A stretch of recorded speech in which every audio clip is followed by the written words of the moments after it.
4.2 Making a Socialist Society. During the Civil War, the Bolsheviks kept industries and banks nationalized. तो जिते civil वार है सेते Bolshevik party industry और bank गुड़ा को नेशनलाइज करके ही रखिला अंडर रखिला। नेशनलाइज अर्थ या पूर्व आम बुझे तार टोटाल ऑर्गेनाइजेशन और टोटाल परमिट जहाँ भी किसी तार थी टोटाल को रेगुलेट से करिवो government.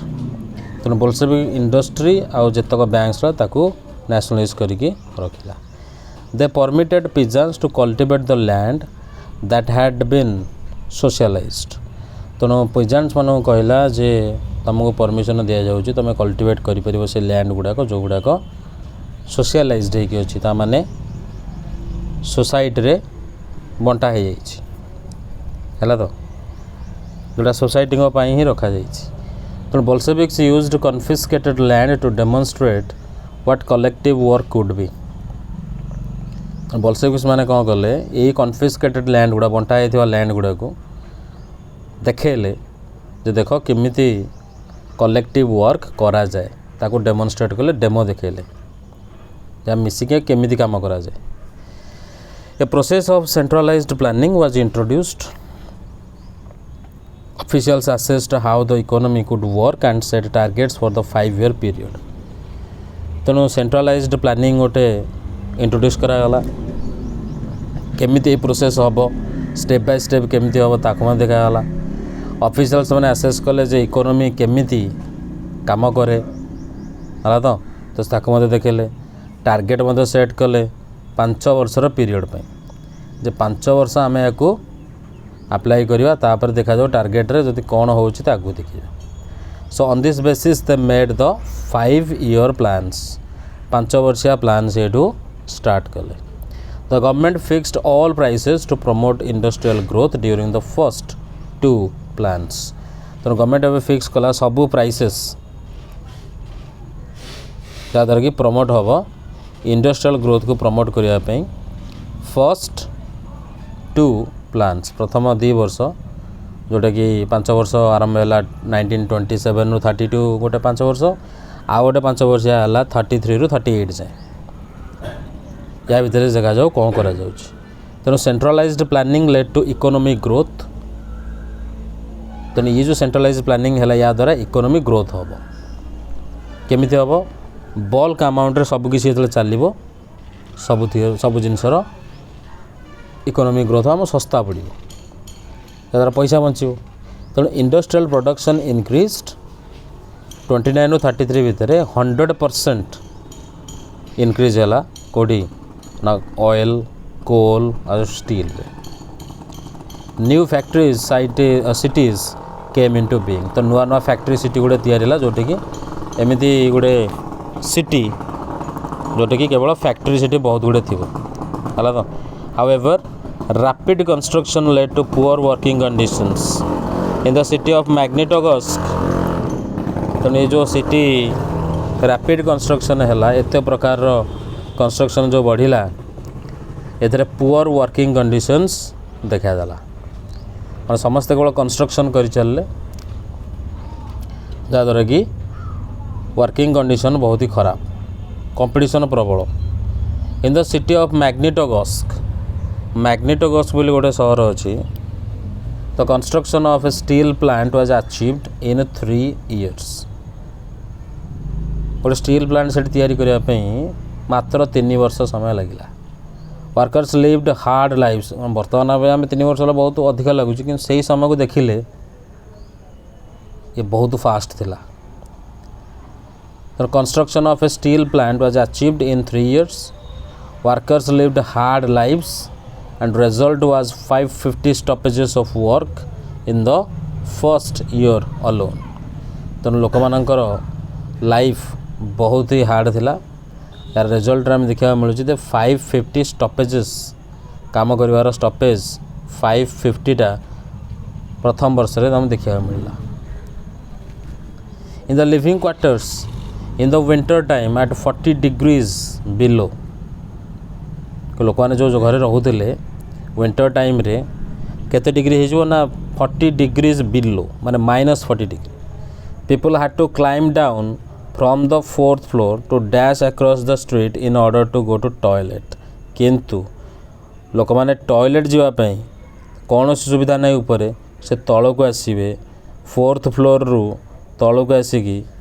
Dash across the street माने स्ट्रीट रु पार करिकी रोड पार करके जीवे तापर टॉयलेट बुझे तो एते असुविधा An extended schooling system developed and arrangements were made for factory workers and peasants to enter universities किंतु स्कूलिंग सिस्टम डेभलप है बहुत बड़ अमाउंट अरेंजमेंट कराला फैक्ट्री वर्कर्स मानी पिजांट्स मानी जो मैंने कि यूनिवर्सिटी जावाक चाहूे आगू को जब आगे पढ़ा चाहिए सुविधा करा creches were established in factories for the children of women workers किसी एमती वुमेन वर्कर थे जो मान छोट छोट छुआ गुड़ा था तो कौन कर क्रेज रे सब छाड़िले जोटि कि से बेबी सीटर माने थे से पिला को पढ़ेबे बुझेबे खेलेबे ए भलिया काम सब चलला cheap public health care provide करागला मॉडल लिविंग क्वार्टर गुड़ा देखाला जो माने कि वर्कर मान बहुत सुविधा थी आस्ते आस्ते ता आउ the effect of all this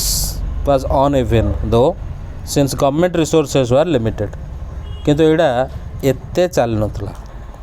uneven देखादेला कहीं अनइवन कहीं ना गवर्नमेंट रिसोर्सेस बहुत लिमिटेड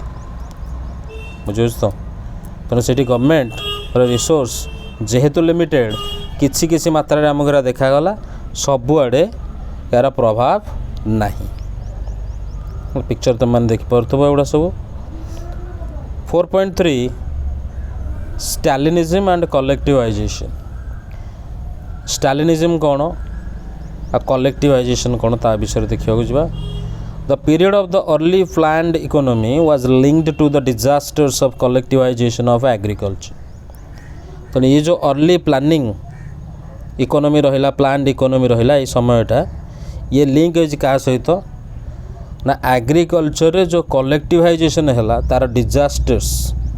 यार जो ही है बाय 1927 एंड 28 ये गोटे वर्ष town in Soviet Russia were facing an acute problem of grain supplies तेणु ग्रेन सप्लाई रो प्रोब्लेम प्रबल मात्रा रे देखादेला सोवियत रशिया टाउन गुड़ाक खाया पीवा को नहीं government fixed prices at which grain must be sold but the peasants refused to sell their grain to government buyers at these prices तो गवर्नमेंट कौन कला ना प्राइसेस गुड़ाकर ग्रेन रो प्राइसेस गुड़ाक फिक्स करदेला जे एतिक तुम बिकिब ही बिकिब ताठू अधिक हो पार ना बट पिजांट्स मैंने मना करदे जे आम एत कम पैसा रे बिकिबू ना तो स्टालिन जो स्टालिनिज्म बर्तमान आसी से स्टालिन ना स्टालिन केस who headed the party after the death of Lenin introduced farm emergency measures Lenin को डेथ पर आसिले स्टालिन स्टालिन इंट्रोड्यूस कले गोटे फार्म इमरजेंसी मेजर्स बहुत गुड़े स्टेप एमती ने इमरजेंसी रे फार्म मानक है फार्म रिलेटेड एग्रीकल्चर रिलेटेड सी कह कथा ही believed that rich peasants and traders in the countryside were holding stocks in the hope of higher prices तो जिते सहर रे खाया पीवा को मिललानी सब जिनसर अभाव देखादेला तो स्टालिन देखिले लगिला जो धनी पिजांट्स माने अच्छी आ ट्रेडर्स माने अच्छी गाँ गहली रे से माने स्टॉक तक जाबी देइछन्ति है तो ग्रेन रो स्टॉक को सेमाने चिपिकी रखिंट जहाँद्वारा कि जिते अधिक प्राइस बढ़ो से जिनस गुड़ा को बिक्री करेंगे तेणु एवं कहीं सस्तार बिक आगू टे रखीदे अभाव हेले अधिका पैसा हम से बिके तो speculation had to be stopped and supplies confiscated तेणु यही सब जिनस गुड़ाक बंद हवा दरकार आ सप्लाई गुड़ाक बढ़िया दरकार यही हिसाब से रखिकी 1928 रे party members tour the grain producing areas supervising enforced grain collections and raiding kulaks the name for well to do peasants. तेणु 1928 रे ये पार्टीर मेंबर माने ग्रेन प्रोड्यूसिंग एरिया गुड़ा को माड़गले जो जगार ग्रेन प्रोड्यूस होउची तो से ग्रेन गुड़ा जाऊँगी कुआड़े सुपरवाइज मध्य कले जे कोटी कोटी सब ग्रेन कलेक्शन होती खोजिकी बाहरी कले रेड मध्य कले कुलाक्स मानकर घर को कुलाक्स किए से कुलाक्स होउछन जो माने वेल टू डू पीजेंट्स माने बहुत ही धनी लोक जो फार्मर माने बहुत ही धनी ताका घरे बहुत हजार हजार क्विंटाल जिनस सब गदा होगुड़ा को सी स्टॉक करके रखिथे निज गोडाउन रे। आज shortages continued the decision was taken to collectivise farms. तेणु ये शॉर्टेज गुड़ा एत जल्दी तो रिकवर हो पारनि एत अभाव पड़ी तेणु शॉर्टेज जेहेतु कंटिन्यू हो चलला सिचुएशन संभालानी तो डिसीजन निगला जे बर्तमान आम फार्म को कलेक्टिवाइज करवा चाषबास को मिसिकी करवा। It was argued that grain shortages were partly due to the smaller size of holdings। तेणु आर्ग्यू करागला जे ग्रेन शॉर्टेज पुणी कहीं होची कहीं समस्त पाखे छोटिया छोटिया जमी गुड़ा अच्छी जो थी कि अल्प अमाउंटर ग्रेन प्रोड्यूस होची कारण 1917 पर land had been given over to peasants. तेणु पीजेंट्स मान को लैंड गुड़ा दिया जाइथिला तेणु these small sized peasants farms could not be modernised जेहेतु मैंने एत छोट फार्म गुड़ाक अच्छा तेणु ये मॉडर्नाइज केबे हो पारे ना to develop modern farms and run them along industrial lines with machinery it was necessary to eliminate kulaks take away land from peasants and establish state controlled large farms. तेणु modern farm को develop करने को हेले ताको चलैया को हेले जेमिति कि इंडस्ट्रियल लाइन्स चली मेसिनरी सहित याकू मध्य सेमिति किछि मॉडर्नाइज करिया पड़िबो। आ सबुठ बड़ जिनस होला टू एलिमिनेट कुलाक्स मान को प्रथम हटाया पड़िबो एवं ता सहित take away land from peasants को मध्य से लैंड जहाँ भी अच्छी तांकटू से लैंड गुड़ाक नबाक पड़ो आउ गोटे state controlled large farm establish करिया पड़ो। चाषबास सब आम ही करूँ लोक काम लगे पैसा ने आ निजर बोली किसी ना जहाँ पैसा ने सबू है स्टेट रो आम देशर। What followed was Stalin's collectivisation programme तापर पर कौन सब है। From 1929 the party forced all peasants to cultivate in collective farms or kolkhoz। तेणु 1929 रे आरंभ करिकी पार्टी बर्तमान बाध्य कला जेतक पीजेंट्स अच्छा समस्त बाध्य कला जे तुम कलेक्टिव फार्म कर जोटा को तांका भाषा कलखोज कहुच्छी तुम ताकू कल्टिवेट कर मिसिकी फार्मिंग कर समस्ते मिसी। The bulk of land and implements were transferred to the ownership of collective farms। तेणु ये जमी रे काम लगुवा जिनपतर सबकि कार ना रहा ना कलेक्टिव फार्म रो ओनरशिप समस्ते यार मालिक। तेणु कि जड़े चाष कर कि जड़े यार लाभ उठे पार ना। Peasants worked on the land and the kolkhoz profit was shared। तेणु पीजेंट्स माने लैंड रे काम करेंगे आ जहाँ भी हम कलेक्टिव फार्म से कलखोज प्रॉफिट तांका भितर शेयर करा जिवो। Enraged peasants resisted the authorities and destroyed their life stock. तेणु यही सब सिस्टम है बहुत गुड़े पीजेंट्स या रेजिस्ट कले जो मानकर लॉस है से कहले आम आम जमी कहीं दबू कौन दरकार आम तो निजे करूँ आम कहीं कलेक्टिवाइजेशन भितर पशु। तेणु से रागिकी जे कथा रहा ना डिमांड रही ସେମାନେ ନିଜର ଲାଇଫ୍ ଷ୍ଟକ୍ डिस्ट्रॉय कर चले पाखे जहाँ सब थिला गोरु गाई जहाँ सब थिला जो माने कि फार्मिंग रे हेल्प करते समस्त को डिस्ट्रॉय कर चले खाया पीया किसी देलेनी केत गुड़ाक मारिकी खाईदे गले है तो between 1929 and 31 the number of cattle fell by 1/3 तेणु मात्र ये 2-3 वर्ष भितर ये 1/3 पूरा कमीगला cattle number those who resisted collectivisation were severely punished आ जो मैंने या विरोध कले या रेजिस्ट कले से सिवियरली पनिशमेंट मिलला many were deported and exiled बहुत गुड़े डिपोर्ट हो गले आ बहुत गुड़े एक्साइल हो गले हला तो केते गुड़े डिपोर्ट केते गुड़े एक्साइल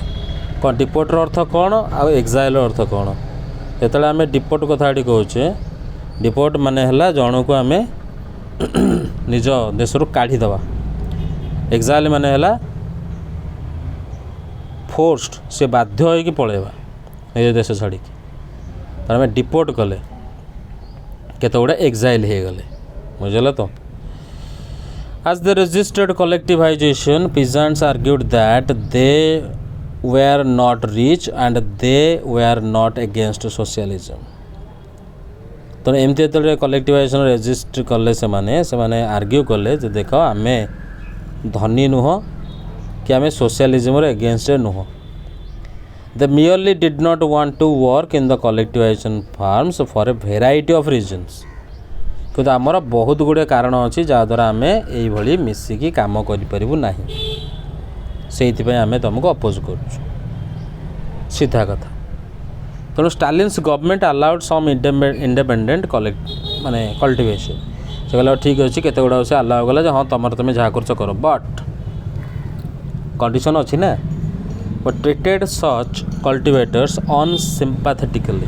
किंतु तुमर जहाँ किसी असुविधा काली काली हम तमें आ सरकार को किसी कहीपरनी गवर्नमेंट तुम कथा किसी बुझीब ना तेणु से कलेक्टिवेटर्स जो मैंने थे केमती ट्रीट करागला अनसिम्पाथेटिकली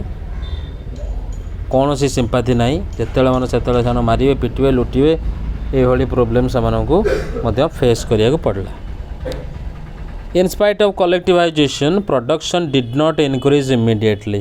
तेमी सीना हठात किसी सब करदे गुड़ाक किंतु तार प्रोडक्शन बढ़ियापी 6 मास 7 मास समय दरकार चाष हम तादर गच लगे तापर जे खाया मिले लोक खाइबे ये सब गुड़ा हठात केमती हो तेणु इमिडिएटली प्रोडक्शन तो बढ़ीजनी in fact the bad harvest of 1930-33 led to one of the most devastating famines in Soviet history when over 4 million died किसी खराब है आहरी जो 1930-33 रे बैड हार्वेस्ट है मतलब फसल बिल्कुल भल है जोटा कि आउ गोटे कारण जहाद्वारा कि सर्टेज तो है तो सर्टेज है एत सर्टेज है तो मोस्ट डेवास्टेटिंग फेमिन मित्र गोटे से वर्ष है बहुत ही खतरनाक सुखा पड़गला सबुआड़े फेमिन होगला खाया को लोक पाइले डेड बॉडी पड़ी रहा जहाँ फेमिन रे होता है पाखापाखि 4 मिलियन पीपल खत्म हो गले खाया को मिललानी many within the party criticised the confusion in industrial production under the planned economy and the consequences of collectivisation तो बहुत गुड़े निज पार्टी रे एमती भी लोक थे जो मैंने क्रिटिसाइज कले जे इंडस्ट्रियल प्रोडक्शन जोटा प्लान्ड इकोनॉमी अंडर रे थिला सेटा आ कलेक्टिवाइजेशन कॉन्सिक्वेंसेस एटा किसी बुझी होनी तेणु स्टालिन आर सिंपाथाइजर्स जो मैंने थे charged these critics with conspiracy against socialism से मैंने कहले जे एगुड़ा बुझीपारन तुम जापारन क्रिटिसाइज करुच ताने तुमे आमको क्रिटिसाइज करुच सोशलिज्म तुमको पसंद नुह तुम हेल बेकार लोक गुड़ा सब तेणु से माने क्रिटिक्स गुड़ा को चार्ज कले यही प्रकार दोष लगेले तापर accusations were made through out the country and by 1939 over 2 million were in prisons or labor camps. ତେଣୁ ଯେହେତୁ ତାଙ୍କର ଏଗେନଷ୍ଟ ତୁମେ କଥା କହିବ ତୁମକୁ ତା'ର ପ୍ରାଇଜ୍ ମିଳିବ। ତେଣୁ ଯେତେବେଳେ ଏଇ ଆକ୍ୟୁଜେସନ୍ ଗୁଡ଼ାକ ଏମିତି ହେଲା କଣ୍ଟ୍ରି ଗୋଟେ ଜାଗାରେ ଏଭଳି ଲୋକମାନେ ବିରୋଧ କଲେ ଏଇସବୁ ଜିନିଷକୁ, ତ 1939 ବେଳକୁ ଏଇ ଲୋକମାନଙ୍କୁ, ଏଇ କ୍ରିଟିସାଇଜ୍ କରୁଥିବା ଲୋକମାନଙ୍କୁ ଯାଇକି ପୁରେଇ ଦେଲେ କେଉଁଠି, ପ୍ରିଜନରେ। ପାଖାପାଖି 2 ମିଲିୟନକୁ ପ୍ରିଜନରେ ପୁରେଇ ଦେଲେ, ନହେଲେ ଲେବର କ୍ୟାମ୍ପରେ ପୁରେଇ ଦେଲେ। ଯାହା କାମ କରେ ହେଲା, ଯାହା କରୁଥା, ଯାହା କରୁଛ। Most R innocent of the crimes but no one spoke for them. କେତେ ଗୁଡ଼େ ତ ଇନୋସେଣ୍ଟ ଗୋଟେ ନେଇଗଲେ, ଯେଉଁମାନେ କିଛି କହିନାହାନ୍ତି କରିନାହାନ୍ତି, ତାଙ୍କୁ ମଧ୍ୟ ଟେକି ନେଇଗଲେ, କିନ୍ତୁ ତାଙ୍କ ପାଇଁ କହିବାକୁ କେହି ନାହାନ୍ତି। A large number were forced to make false confessions under torture and were executed, and several among them were talented professionals. ତେଣୁ ଖାଲି ଏତିକି ନୁହଁ, ବହୁତ ଗୁଡ଼ିଏ ଲୋକକୁ ବାଧ୍ୟ କରାଗଲା ଯେ ତୁମେ ଫଲ୍ସ କନଫେସନ୍ସ କର।